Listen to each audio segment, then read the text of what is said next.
अपने आप को नारायण पर छोड़ दिया, हमने अपने आप को देवाधिदेव महादेव पर छोड़ दिया, फिर उस दिन से तुम्हें चिंता करने की जरूरत नहीं पड़ेगी। तुम जहां जाओगे तुम्हारा महादेव तुम्हारे साथ कदम से कदम मिलाकर चलेगा और तुम्हें साध लेगा। बस इसके भरोसे रहिए, पर एक विश्वास लेकर बैठना, भरोसा लेकर। 7 दिन की कथा दिल से सुनकर जाना, वो दिल से झोली भर कर दे देगा, ये विश्वास मानकर जाना, भरोसा रख। मैं नहीं आती दीदी मेरे को, रुक्मणी जी ने पूछा क्या, कौन सा पुण्य करा है इस द्रौपदी ने, जिसके 5 पति हैं? कौन सा पुण्य करा इस द्रौपदी ने जिसके 5 पति हैं और वह 5 पति भी इसके कहने में चल रहा है? आप देखिएगा जरा, वो पुण्य कौन सा है? दुनिया के लोगों का एक पति, सत्यभामा जी कह रहे हमारा ही भगवान कृष्ण को देख लो, रुक्मणी जी अपने पति को देख लो, अपन 16,108 रानियां, अपना एक पति, वो भी अपने कहने पे नहीं चलता, और वो द्रौपदी के 5 पति और 5 उसके कहने पर चलते हैं। आखिर ऐसा द्रौपदी में कौन सा गुण भरा हुआ है?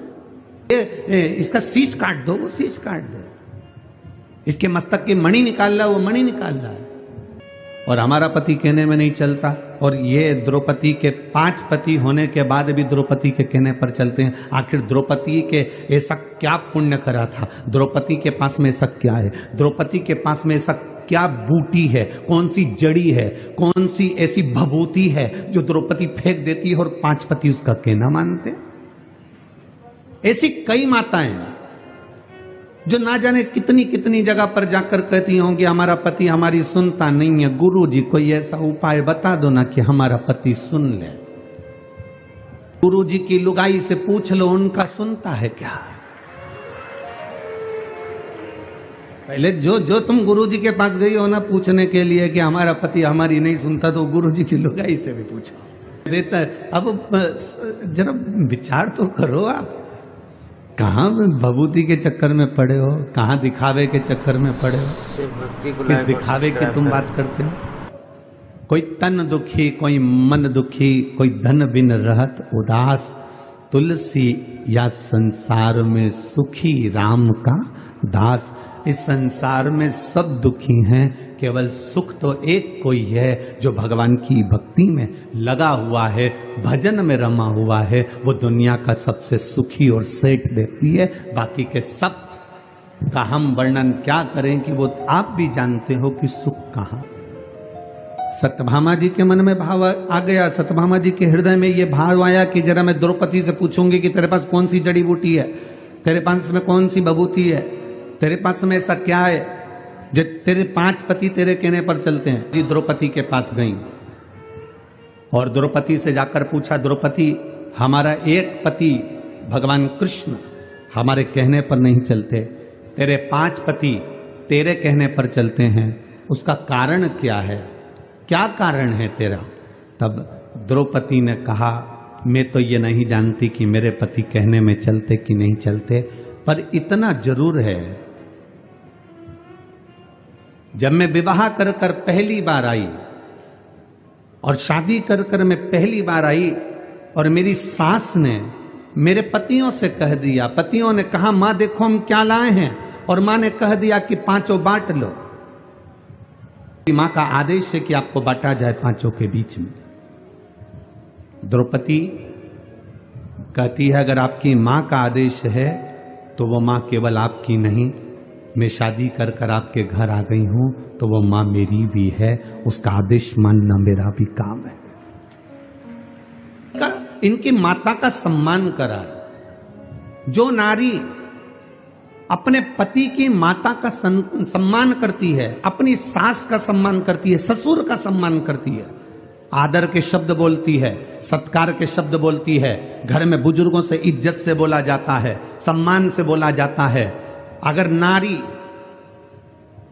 सम्मान के शब्दों से अगर वो पति के माता पिता का आदर कर रही है तो उसका पति पत्नी का आदर करता है और पत्नी के कहने पर चलता है। जब वो मेरे माता पिता के कहने पर चल रही है तो मैं वो एक कितनी सुंदर बात कही कि आप मकान कैसा भी बना लो,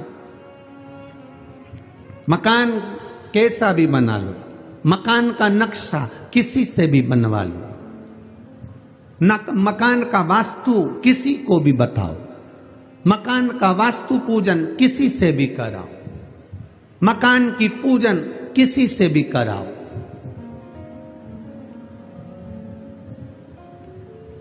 उससे मकान में कभी आनंद नहीं आएगा। मकान में बस दो चीजों का होना जरूरी है। मकान बने तब दो अच्छे मिल जाएं तो जिंदगी संवर जाती है। एक मकान बनाने वाला मिस्त्री और दूसरा घर में रहने वाली स्त्री। अगर ये सही हो गए तो मकान सही हो गए। दो चीजें अगर सही है, वास्तु वाले ने वास्तु बता दिया, नक्शे वाले ने नक्शा बना दिया, पूजन कराने वाले ने पूजन करा दिया, गार्डन लगाने वाले ने गार्डन बना दिया, इंटीरियर डेकोरेशन वाले ने डेकोरेशन कर दिया, पर मालूम पड़े मिस्त्री ने ही उबड़ खाबड़ बना दिया तो इंटीरियर वाला क्या करेगा। और मालूम पड़े मिस्त्री नहीं, मालूम पड़े छत की ढाल सही नहीं दी और पानी अंदर भरा गया तो फिर मकान का क्या मतलब है। बाथरूम बनाई, उसका पूरा पानी कमरे में आ रहा है तो मकान का मतलब क्या हुआ। नक्शे वाले ने नक्शा बनाया, वास्तु वाले ने वास्तु बनाया, पूजन वाले ने पूजन कराया, इंटीरियर वाले ने इंटीरियर करा, पर मिस्त्री और जम के बोलो, अरे छत्तीसगढ़ वाले इतने धीमे कभी नहीं बोले, मिस्त्री और स्त्री। अगर ये दो गड़बड़ हैं तो तुम्हारे मकान बनाने का किसी को भी वास्तु दिखाया, तुम कितने भी वास्तु शास्त्री को अपने घर में बुला लो, वो कह देगा यहां से सीढ़ी तोड़वाओ, यहां बनवाओ, रसोई घर इधर बनवाओ, वॉशरूम इधर बनवाओ, कितनी वास्तु बदल लो, पर दो अच्छे होना चाहिए। जम के बोलो जरा, मिस्त्री और स्त्री। मिस्त्री भी गड़बड़ निकल जाएगा, चल जाएगा, पर एक चंद्र घंटा,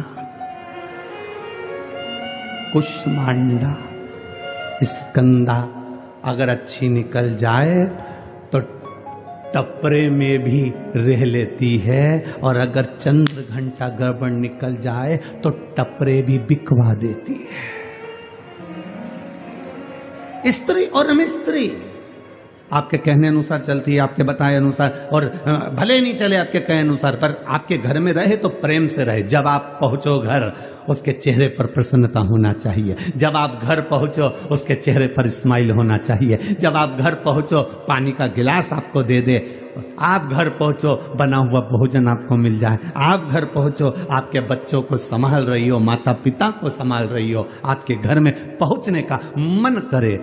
दुकान ऐसी होना चाहिए जिसमें जाने का मन करे, मकान ऐसा होना चाहिए जिसमें जाने का मन करे। अगर मकान में और दुकान में जाने का मन नहीं करता तो वो दुकान मकान किसी काम का नहीं होता। मन लगना चाहिए। मैं जिस व्यापार को कर रहा हूं उस व्यापार में मेरा मन लगे। मैं कपड़े की दुकान खोलकर बैठा हूं, कपड़ा बेचने में मेरा मन लगे। मैं किराने की दुकान पर बैठा हूं, किराना बेचने में मेरा मन लगे। मैं कोई वस्तु की दुकान मेडिकल लेकर बैठा हूं तो दवाई में मेरा मन लगे। उसी तरह घर में आप आधे घंटा, 1 घंटा, 2 घंटा, 5 घंटा, 2 दिन, 3 दिन, 4 दिन, 5 दिन गए हो, आपका मन घर में रमना चाहिए तो ठीक है। स्त्री और मिस्त्री ये दो ठीक हैं तो आपका घर भी ठीक है।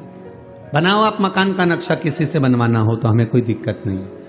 वास्तु जिसको दिखाना है दिखाइए, मना नहीं है। पूजन जिससे कराना है कराइए, मना नहीं है। इंटीरियर जिससे कराना है कराइए, पर 2 चीजों का स्मरण रखिएगा, मिस्त्री और स्त्री का स्मरण करिएगा। भगवान की भक्ति, भजन, कीर्तन, स्मरण। स्वयं द्रौपदी से सत्यभामा जी ने पूछा कि तू ये बता कि तेरे 5 पति तेरे कहने पर चलते हैं।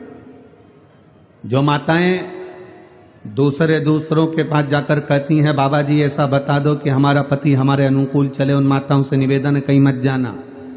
तुम अपने घर में बुजुर्गों का आदर करना चालू कर दो तुम अपने घर में बुजुर्गों का सम्मान करना चालू कर दो, तुम अपने घर में माता पिता का आदर करना चालू कर दो, तुम्हारा पति तुम्हारे कहने पर चलना प्रारंभ कर देगा। तुम आदर करो, तुम सम्मान करो, तुम सत्कार करो, तुम अगर किसी को अगर सम्मान दे रहे हो तो तुम्हें सम्मान मिलना प्रारंभ हो जाएगा, तुम आदर कर रहे हो तो तुम्हें आदर मिलना। पंडित प्रदीप जी मिश्रा जी द्वारा बताया गया ये उपाय जरूर करें।